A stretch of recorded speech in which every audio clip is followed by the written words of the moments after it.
Live. We are live. There we go. Hello, good afternoon, and welcome to the first of Orchestra Vitae's Meet Team OV talks. In these sessions, we really want to give you the opportunity to get to know the people behind the orchestra and to tell you a little bit about the story of the orchestra thus far, right back to its inception through to the present day and the form that it takes these days. So I'm joined for the first of these. I think there's going to be 4 talks. Is that right? Yes. We hope. Yeah. Over the next 4 weeks, meeting different members of the team and learning about what they do and what they bring to Orchestra Vitae. So I'm joined, appropriate enough, for the first talk by Dr. Fiona Gibbs, and we'll get to her in a minute. But so my name's Mark Walkem, and I'm a cellist with the orchestra, and I've been playing with the orchestra for 5-6 years. Yeah. And so we've done lots of different projects together, which has been really, really exciting. So I'm joined by Director of Music and co-founder, Dr. Fiona Gibbs. So welcome, Fiona. Welcome. Thank you very much. And I have lots of interesting questions for you today, some of which have been submitted by Orchestra Vitae's friends and supporters. Amazing.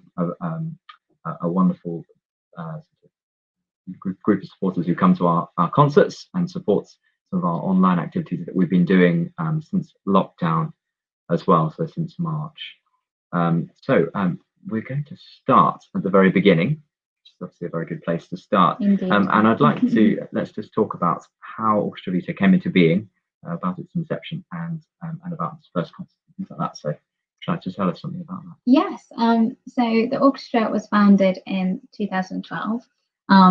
New Year's Eve, kind of 2011, 2012 to be precise. And I co-founded OV with the conductor Michael Cobb. And in 2012, as I'm sure many of you will remember, it was the London Olympics that year. And we were in our early 20s, and everything just felt really exciting. It felt like there were going to be lots of really exciting things happening in London, sort of as well as the Olympics. There were lots of cultural events that were going to be occurring as well. And it just felt like a really good time to be kind of in London and young and doing lots of exciting things. And we had talked quite a bit about sort of putting together an ensemble for Mike to conduct and to play Brahms's First Symphony, which is a piece that both Mike and I really love. So we just sort of decided that evening that 2012 was going to be the year that it happened, and I'm very pleased to say that it did happen. And our first concert took place at St Stephen's Church on Gloucester Road on April the 15th of 2012. So a little while ago now. Over 8 years ago now. Yes. 8.5 years ago or so. And it still exists to now, which is fantastic. Now I think that's a real testament to the hard work and enthusiasm of those behind it. Yes, lots of people it's testament to.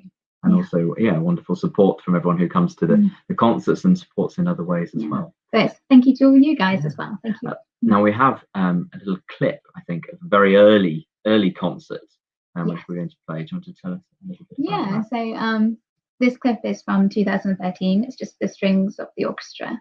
And we're playing Holst's St Paul's Suite. Just to give you a little taster of where we started. So St Paul's Suite, written for the girls of St Paul's School, Hammersmith, and not too far from our flat here, just the other side of the river. And I think it's full of a sort of youthful enthusiasm. So I think you'll see some rather fresh faces. Indeed, Find that I have to share my screen. I'm Chrome tab there. And there we go. That should take us into the play.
There we go. So that was a little clip of Wholesome Paul Suite, played by Orchestra Vitae, conducted by Michael Cobb in 2013. Yeah. And so, yeah, as I said, some fresh faces there. I'm sure there's some familiar faces for those of you who've been to our concerts in the past. And also something, I mean, in this sort of COVID era, it's interesting to see a group of people really shoved into very close proximity. Yeah, exactly, It was it's funny to see that. Anyway, that's good. So thinking about these early concerts then, how challenging was it to start the orchestra? Some of the challenges. I think after that first concert, we were pretty overwhelmed with how much support that we had, and sort of the positive kind of response we had to the concert. So that was really amazing.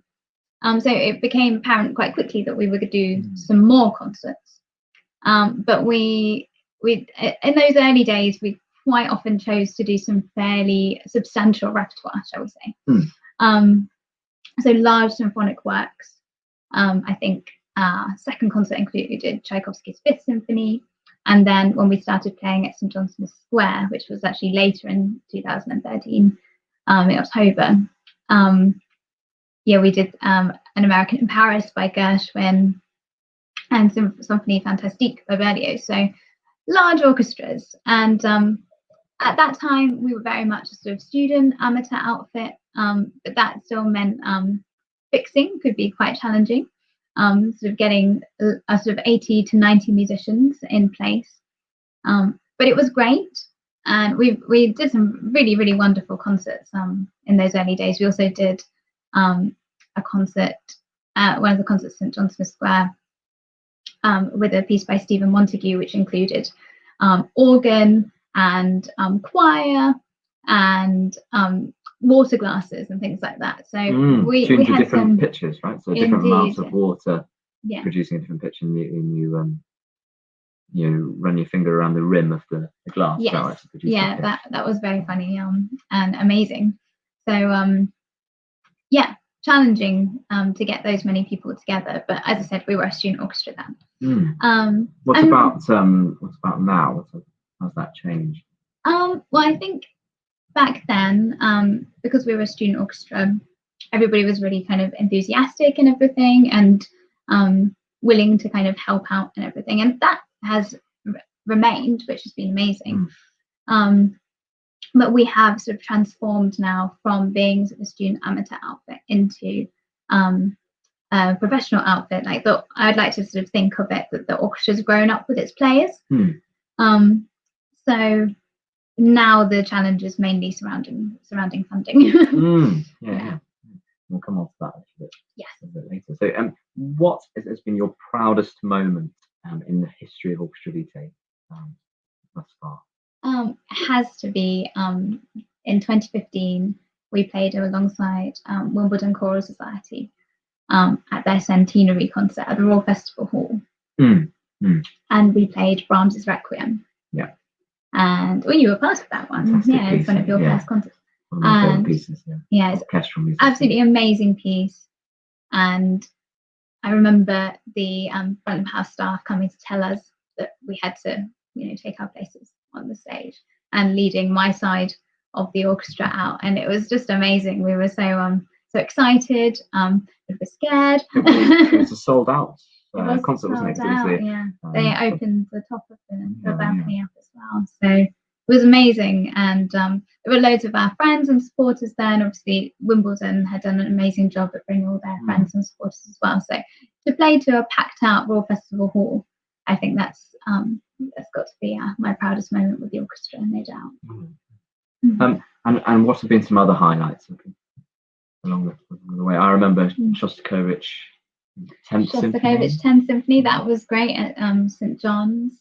I think as well we've been really fortunate to do a lot of kind of events for other kind of organisations.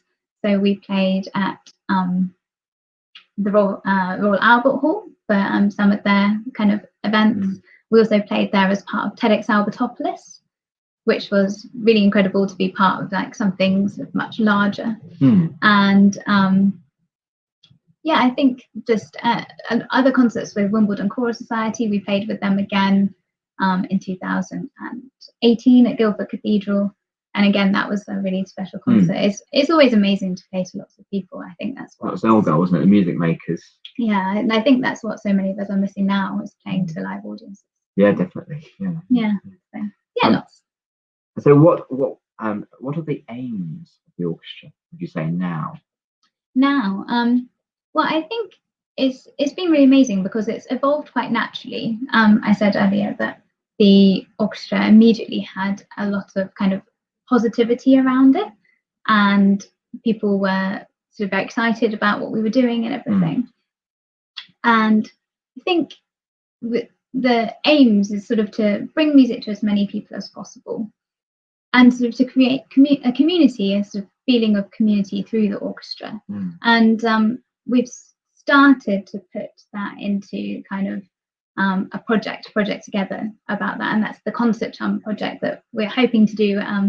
Well, it was originally meant to be in April, but hopefully when we do our concert later this year, we'll be able to kind of start this project live. But the idea behind Concert Chums actually came out of some of my own experiences. So in 2015, shortly after the concert I told you about at the Royal Festival Hall, unfortunately my father died. And of course, when people pass away, there are lots of challenges for the family left behind. And my mum and dad had also always been like hugely supportive of myself, and I've got two younger brothers who are also professional musicians, and they have been to like literally every single concert I think any of us have ever done, and definitely every Vitae concert. And we and it was after all of that, especially with my mum going to concerts, that she still obviously wanted to come and be involved and watch everything, but going on your own obviously was more challenging. And I very much wanted to make it for people in her situation that there would be a very nice positive environment surrounding the orchestra, that people who were potentially suffering potentially from bereavement or other mental health issues or anxiety of any kind really would be able to come to the concert and feel really sort of looked after and supported. And the Concert Chums would be people, volunteers who were around sort of as you come into the venue to show you to your seats, show you where the bar and the loos are and everything. Obviously this was all planned before coronavirus, but I think we'll be able to capture that essence in any live concert and just create a really supportive environment for our audiences. More so now than ever. Well, exactly. And these volunteers, the Concert Chums, will also be sort of on the lookout for people, even in the auditorium, that, you know, sometimes people do like to come to a concert and just, you know, disappear into their own world. And if that's what they'd like, then, you know, they won't sort of disturb those people. But equally, sometimes it's nice to have a chat with somebody at the interval. So they'll be on the lookout for people who just might want to have a chat. Yeah, I hope so. And I think it's certainly something that music can offer, you know, in this current time, is to, you know, bring people together and give some people some hope and inspiration for the future. So can you tell us a little bit about this concert that we've got, fingers crossed, lined up? Yes. So we're hopeful that the next Orchestra Vitae concert will take place on Friday the 20th of November at St John Smith Square. We are again very hopeful that we will be able to have a live audience of some kind, social distance of course, and with all the precautions in place. But yeah, hopefully that will take place. It was originally meant to be in April and then it was in June. So yeah, assuming that can happen, and even if we can't have a live audience, there is always the option of live streaming it. So we'll have to decide closer to the time whether we'll only live stream or whether we'll have the audience. Yeah. And what's the program for that concert? Well, we've given it a name. This concert is called Serenade for the Soul. Pablo, our conductor, came up with that. So Pablo Urbina. Pablo Urbina, a little bit. We'll talk a little bit more about him later on in a second. But yeah. So Serenade for the Soul, which I think is something that we could all do with a little bit now, and it's going to include Elgar's Serenade for Strings, also Tchaikovsky's Serenade for Strings, and then 2 pieces by British composers. The first one by Hilary Tan, Water's Edge, and also a piece Pathway by Benjamin Rimmer.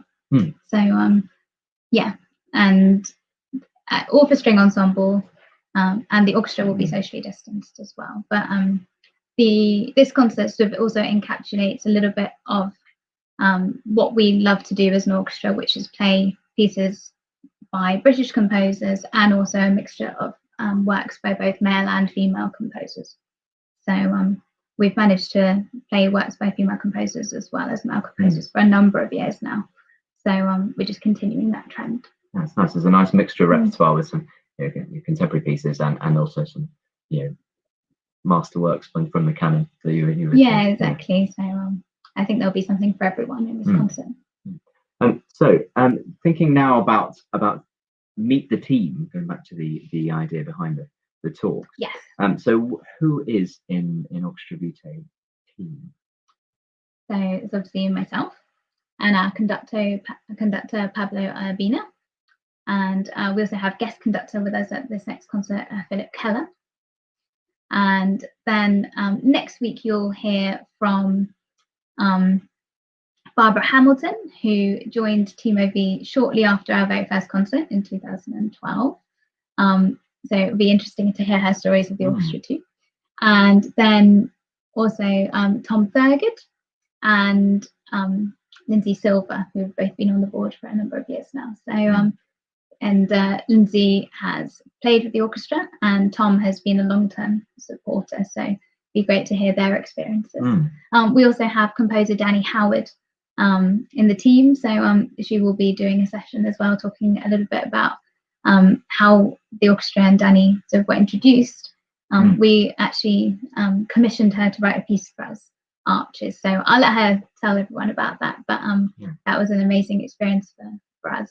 Yeah, there's there's an exciting video of that piece, isn't there? There is, yeah, but we'll save that for later in the series. In that talk in weeks to come. So thinking about the future of the orchestra, where do you see the orchestra going in the next? Well, we don't know what the future holds, but what would you like to achieve with the orchestra in the next 5 years or in the near to long term future? I would love for us to, first of all, just continue to be able to bring music to as many people as possible, sort of throughout what's happening at the moment with the pandemic, and also sort of thinking beyond that.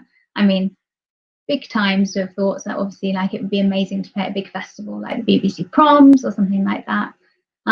But I would love for the orchestra just to continue to make an impact for people who have sort of any kind of mental health issues, and to be able to create communities for people to be a safe place that people want to come and be involved with, and really for as many people as possible to kind of be part of Team OV and the OV family in general. So I think the positivity that we're very lucky and fortunate to have surrounding the orchestra in general, and if that can continue to bring people sort of happiness, that's the best thing that I can imagine, really. And thinking about then with your aims, and also with activities since the pandemic and the lockdown. We have managed to do a few events since then, and those particularly perhaps feed into those longer term aims of the orchestra. So perhaps we could just mention briefly that. So since lockdown, we have managed to do some events. Obviously our concert was postponed, but Pablo actually gave a sort of pre-concert talk to the concert that would have been, and we have given webinars specifically to charities such as Age UK and Carers UK, for people who have been looking after others during the pandemic, and we've performed online to them. We've also given socially distanced concerts to to people in sheltered accommodation. So that has been really amazing to be able to bring music to people at this time. We also, through Pablo, gave a number of talks, online talks like this, through the Spanish Embassy. Yeah, that was a really interesting series of talks, and actually you can find them on our YouTube channel if you haven't already. Somebody you're familiar from this talk features in one of them, so you can pop and see me, and I think I'm in the second talk. But it was a really interesting series of talks where Pablo talked to different figures prominent in Spanish music, and played some examples and talked and interviewed the people as well. So that was a really interesting series of talks across July and August. Yes, and of course we also did the education video with the wonderful Ruth Rosales, the animator Ruth, and we made this video for the children who should have come to watch the concert in April, but obviously schools closed, there was nothing happening. So and we actually have that video here as well. So we're going to play you that in a second, because that's actually something that we've done. You've organised a lot in the Orchestra Vitae concerts, the outreach sessions around a project. So we'll perform a concert at, say, St John's or wherever we're playing, but we'll also take either the music to a school, or have the schools visit us in our rehearsal space to share the music with them. And in recent years, we've been working with Ruth, who is a fantastic animator and workshop leader, and we're going to have a watch of this video now. So I'll just share the screen and find that, which is here. There we go. I can recharge. So.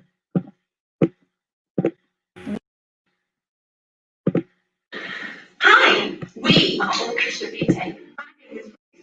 We've set called Overcoming Challenges that we'd like you to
There we go. So that was the video from, that we recorded back in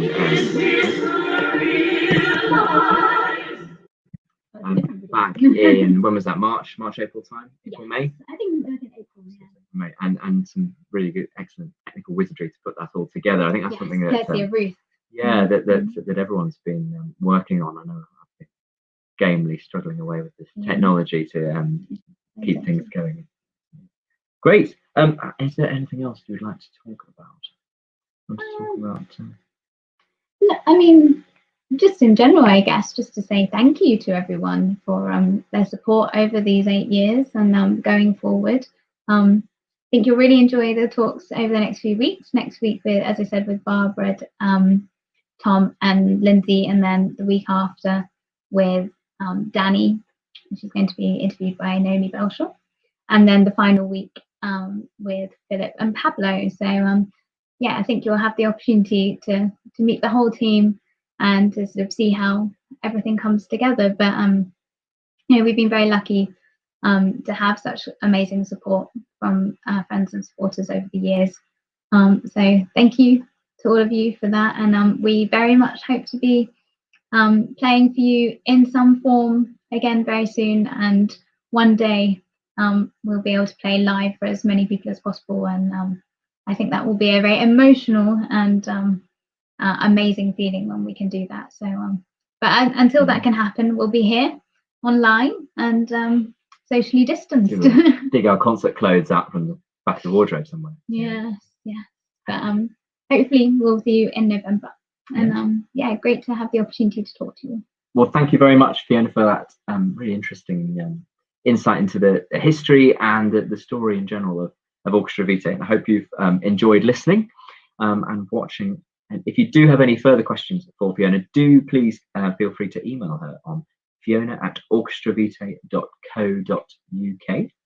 And as you said, next week we're on Tuesday, the 13th of October, which will be an interesting discussion with Barbara Hamilton, Tom Thurgood, and Lindsay Silver, who are all on our organisational board. And they'll be telling us about their involvement with the orchestra. So that's all we've got time for today. But thank you very much for watching, and we hope to see you at a concert or an event or on Zoom very soon. Thank you very much. Thank you again. Thank Okay, you. bye. Bye. Bye.